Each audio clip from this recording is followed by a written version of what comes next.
Welcome to Mission Majjhima, Ajahn. Ajahn.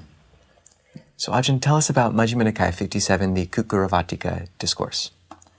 So here, the sutta on the dog duty ascetic, it's a really fun one, very memorable. We meet two ascetics, wanderers at the time of the Buddha. One of them is named Puna, who is an ox duty ascetic who walks around like an ox or a cow, eats like a cow on all fours, eats grass, basically acting like a total cow. And the other wanderer we meet is Sania, who is a dog duty ascetic, who eats like a dog, sleeps like a dog, and basically tries to make himself look like a dog. And they come to the Buddha, and first Puna asks the Buddha, what will happen if Sania, who acts like a dog, completes his practice? Where will he be reborn? And the Buddha says, Puna, don't ask this. And Puna continues asking, and the Buddha says, don't ask it. And Puna asks again, and the Buddha says, don't ask it. And this happens 3 times. And eventually the 3rd time, the Buddha says, I tried to warn you, don't ask, but you kept persisting. And it's if Sania persists in his dog duty asceticism, if he perfects acting like a dog, sleeping like a dog, looking like a dog, then in the best case scenario, next life he's going to be reborn as a dog. And if he doesn't perfect his dog practice, then he, based on that wrong view, will be reborn in hell or a bad destination. Mm-hmm. And in response to this, Sania, the dog duty ascetic, starts weeping. And the Buddha says, I told you, you shouldn't have asked. And Sania says, no, I'm weeping. I actually do believe you. I'm weeping because I thought that if I practiced this dog duty asceticism, then I would go to, all dogs would go to heaven. That's basically his belief. And then Sania continues asking about Puna. So what happens if Puna perfects his ox duty asceticism? And the Buddha says, don't ask. This happens back and forth. And the Buddha eventually says, I told you not to ask, but you asked 3 times. So if Puna perfects his ox duty asceticism, looking like an ox, sleeping like an ox, eating like an ox, then in the best case scenario, he'll be reborn as an ox, as an animal. But if he doesn't perfect it, then he'll be reborn in hell based on that wrong view. Puna starts crying because that sucks. And the Buddha says, I told you to stop asking, Sania, and then Puna says, no, I'm crying because I thought that I would go to heaven, the heaven of oxes. But then the Buddha proceeds to teach 4 different types of action. So you have dark actions, which have dark results, bright actions, which have bright results, both dark and bright actions that have both dark and bright results, and then neither dark nor light actions, which have neither dark nor light results. In the first type, dark which leads to dark, are afflictive bodily actions, which are harming and tormenting of others, and that leads to rebirth in hell. It leads to tormenting. You do bad things, as the Thai phrase goes, you do ill and you have ill results. Tam chua, dai chua. Whereas the bright deeds, which have bright results, are doing non-afflictive or helpful deeds, which have helpful results, like being born in heaven.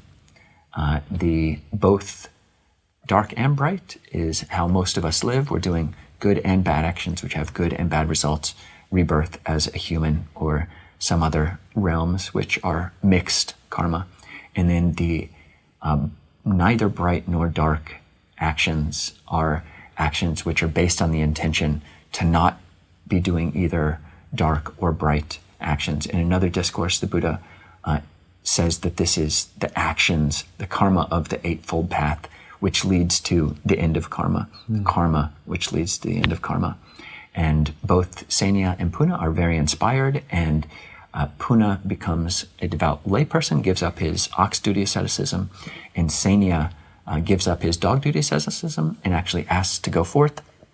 The Buddha says, actually, when you have a wanderer of another sect, they have to be on probation for 4 months before they can go and ordain as a Buddhist monastic. And Sania is so inspired, he says, 4 months, what's that? I would go 4 years if I could become a monastic. And he ends up getting the going forth, and in no long time he keeps practicing, diligent, ardent, resolute, and becomes an arahant. So an happy ending.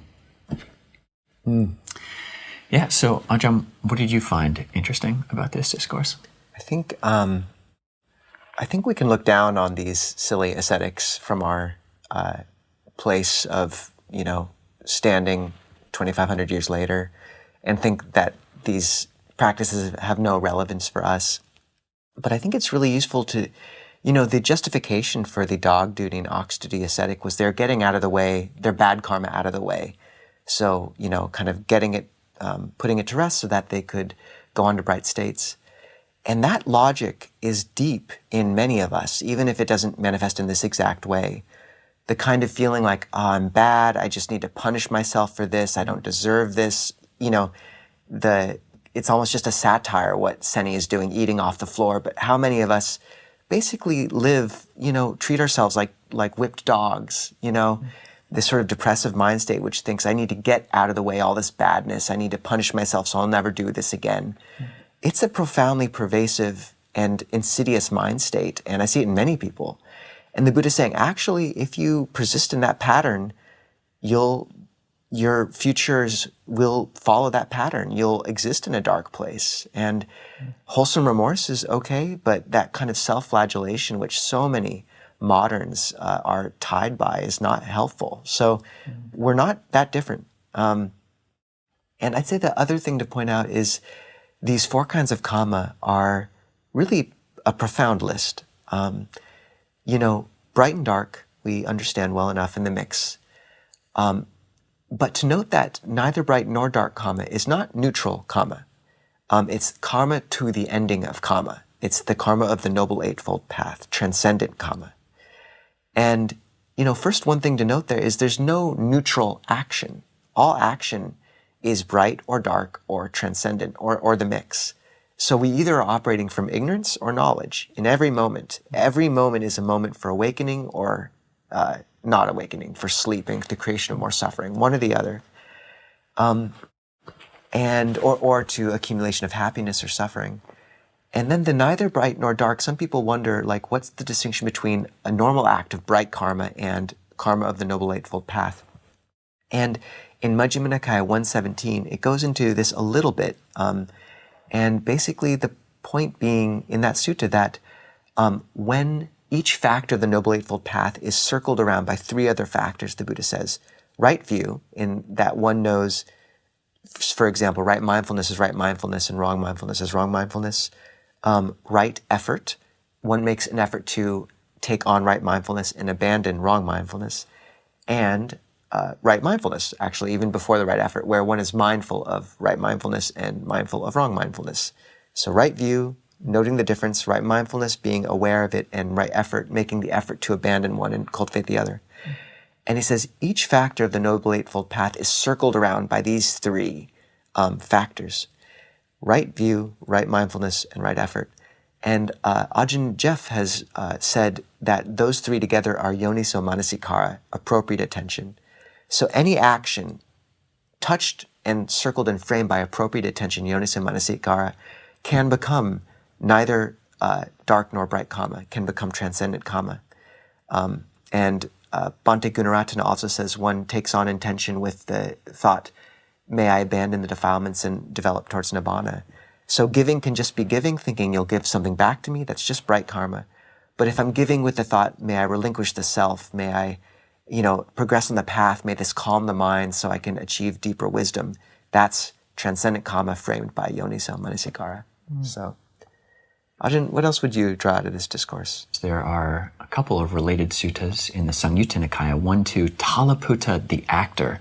So just this principle of whatever one thinks and ponders upon, that will become the inclination of one's mind. So Talaputta is an actor, and he goes to the Buddha and he says, Buddha, I'm of the view that if I perfect my actor's craft, then I will be reborn in the company of the laughing devas. And what do you think about this? And the Buddha says, don't ask me that. Talaputta asks again. The Buddha says, don't ask me that. Happens 3 times. The Buddha says, I told you not to ask. You asked 3 times. So if you, as an actor, being infatuated yourself, increase infatuation, desire amongst others. If you being hateful, having anger yourself, increase anger amongst others, being deluded yourself, increase delusion in others, then at the break of the body, you'll be born in the hell of laughter, because this is the result of having wrong view. Then another sutta right by that is the Yoda Jiva Sutta to the warrior. Similarly, a warrior comes to the Buddha and says, I'm of the view that if I die in battle, I'll be reborn in the company of the devas slain in battle. What do you think about this? And the Buddha says, don't ask me. And then he asks 3 times, and the Buddha says, okay, I told you not to ask, but you asked. And it's the case that if you in battle kill and hope for the deaths of other beings, that if you perfect that killing karma, then at the breakup of the body, you'll be reborn in the hell of those slain in battle. And so just to take on and question, what views do we have about the inherent virtue of our profession? So yeah, examining your livelihood. Ajahn, what is the word of the week? The word of the week is Sila, which means morality, integrity, virtue. It's the first of the 3 aggregates of training: virtue, concentration, wisdom. Appears in lots of Buddhist lists. It's the foundation of a Buddhist life that's beautiful in the beginning. But more basically, it just means habit. So the ox duty in dog duty ascetic had a ox and dog habit. They acted like those things. So, well, we'll see some of you over on Zoom in a second, and otherwise we'll see you next week for Majjhima Nikaya 58. Ajahn.